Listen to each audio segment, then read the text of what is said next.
Hi Shogi fans, now we're back at this basic position of silver to 4f strategy, and today we're going to take a look at what's another countermeasure at this position, and that is bishop to 2b, protecting the silver. Oh, before that, bishop to 4b is not very good. Yeah, it's obvious because especially the lance is still on 1a, because black can now go ahead and take this pawn.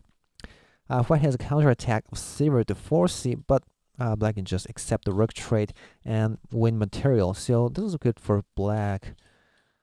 And other than taking the pawn, maybe pawn drop to 2b would also work. White will have to move the silver back to 4c anyway. So rook trade and you take the knight. So white can't move the bishop to 4b. So he has to move it to 2b to protect the silver. Okay, now what should black do here? So if you take a look at this position carefully, I'm sure you'll come up with a pretty good pawn drop, right? You see it? Yeah, it's a focus pawn tactic of pawn drop to 3c. Yeah, it looks very good because now it's blocking the rook's defense on the silver, so basically the rook has to take it, right? But if he does that, the bishop's diagonal is blocked, so we can go ahead taking this pawn. And it seems black's doing pretty good here. However, black can't be so optimistic about this position because white has again a very good counterattack of silver to 4c, opening the rook's file. So there's nothing black can do but to take the rook, but white recaptures and it's attacking the lance. Well, if you make a full major piece trade, it's not so good for black because black only has one pawn in hand, so you already know that this position is not good for black. But if black were to block this bishop, one is pawn to 5e. But white will calmly block the rook with pawn drop. And then after that, he'll try to drop a pawn here, forcing the silver to go out of that square and bishop to 5e. And other than blocking it at 5e, black can also block it with a knight. But this king's castle is not a very good structure. It's very weak. White will again block the rook by this pawn drop. And white can then try this attack later. And well, look at this. He can make a very good edge attack because knight is no longer protecting this square. Or more simply, white can just go ahead attacking the knight's head. So it's pretty good for white because as for black's rook drop, well, black can drop it to here, for example, but bishop drop to 3b, and the rook cannot go to anywhere. It's going to be even captured in the next move. Well, if you drop a pawn, avoiding it, well, the gold will come over and capture the rook anyway. Well, if you drop it to here, maybe it's going to be the same thing, I guess. So actually, this line is good for white. So the thing is, this pawn drop in 3c isn't a jouseki. So don't make this one thinking it's a good move. All right, so now let's take a look at the jouseki move, which is even more brilliant than that pawn drop. Can you find it? Okay, here it is. It's silver to 4e. Cool. What this move means is of course, white can't take with the silver. You know that. So what if he takes it with the pawn? Well, if he does that, black can go ahead and attacking because bishop trade, and the rook has to go to the second file, which will result in losing his silver on 3d. So black is doing pretty well in this attack. The material balance is basically equal, but black is attacking a good tempo. So white has to block the rook, and if he blocks it with the silver, well, it's okay. Black can just go back. There's nothing white can do. If bishop drop, well, it's nothing. So this position is good for black. White dropped the silver for nothing. And also, if it was on 2g, well, white is threatening a pawn drop in the next move. But even faster than that is this bishop attack. So it's obviously good for black. So white probably won't drop the silver. He'll drop a pawn. So let's take a look at it. Well, then black can go to here on 40, threatening a promotion. So then white has to anyway drop a silver here. And now what? There's a very good jouseki move for black. Yeah, that is pawn drop to 2c. So basically the rook cannot run because black will take this pawn. So he'll have to take it, but then you can sack this rook and drop a silver. And it's very good for black. Well, bishop also works, of course. So this line is good for black. And if white goes ahead and takes this rook, you take it 2, and if rook drop, you drop the rook 2. Well, silver runs, and then you can calmly run 2. Yeah, and it's good for black. All right, so that's the consequence.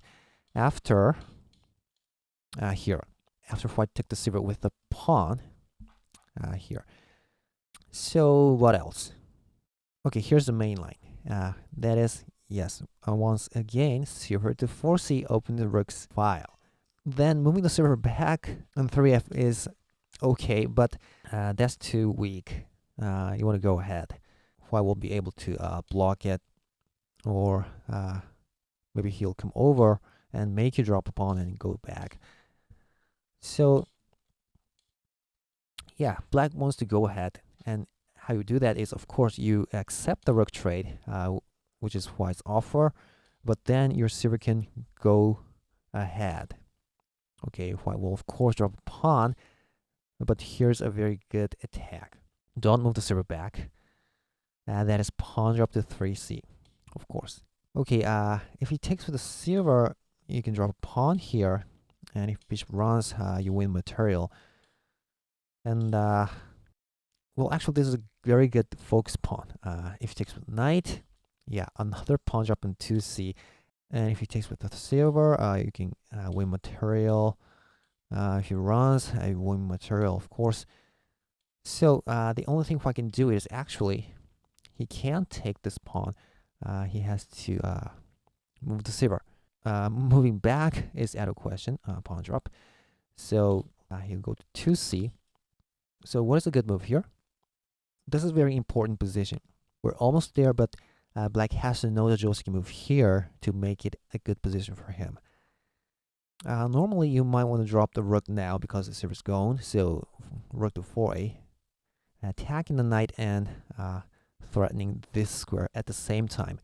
But if you do that, white will calmly drop a pawn to here, blocking the rook. And if you go ahead taking this pawn, white can then move the gold back to 5a, and you're in trouble, right? So actually, you have to know this tactic. This jouseki move. That is, you sack your silver first. White will have to take it, and then you drop the rook. So, well, in this case, white will have to defend the gold either by pawn drop on 4b, or what is better, silver drop to 5e, a very good defense. But you can go ahead and take the knight. Bishop runs to 3c, but you ignore it and you take the silver. He takes the bishop, king recaptures, and he drops a rook. But here's a very good defense move of silver to 5i, and you're taking advantage of this gold being still on 6i, not going up to 6h yet. So black's king is fine. He'll take the knight, but well, maybe dangling pawn, pretty good. Or later on, dragon can go there, and you can threaten silver sack on 6b, like that. So this line is good for black. So now let's go back and let's take a look at this final resort from white. Instead of this silver drop to 5b, there's a very famous strongest move from white. You're going to be surprised with this move. It's silver drop to 3b. Okay, great. Well, the rook has nowhere to go, so you can only take it. Now the bishop's diagonal is open, and but anyway, he takes it with the silver, attacking the rook again, and the rook still can't go to anywhere. So what am I going to do here? Well, material balance is equal at this position, right? Because you sack the silver on 4c and then white sack that on 3b. You got your silver back. But you have to be careful at this position. You see, if you take the bishop from your side, yeah, you can take it for free, but you lose the rook. So it's not so good. Well, what else? Well, if you can sack this rook first, taking the gold, and if white takes it, you can win material. But it's not going to work because this is not a check. So white takes the bishop by checking first, and then he takes the rook. So you lose material. Okay, so if black wants to bring this to a good position, he has to know this jouseki move. The cool sacrifice to 7a.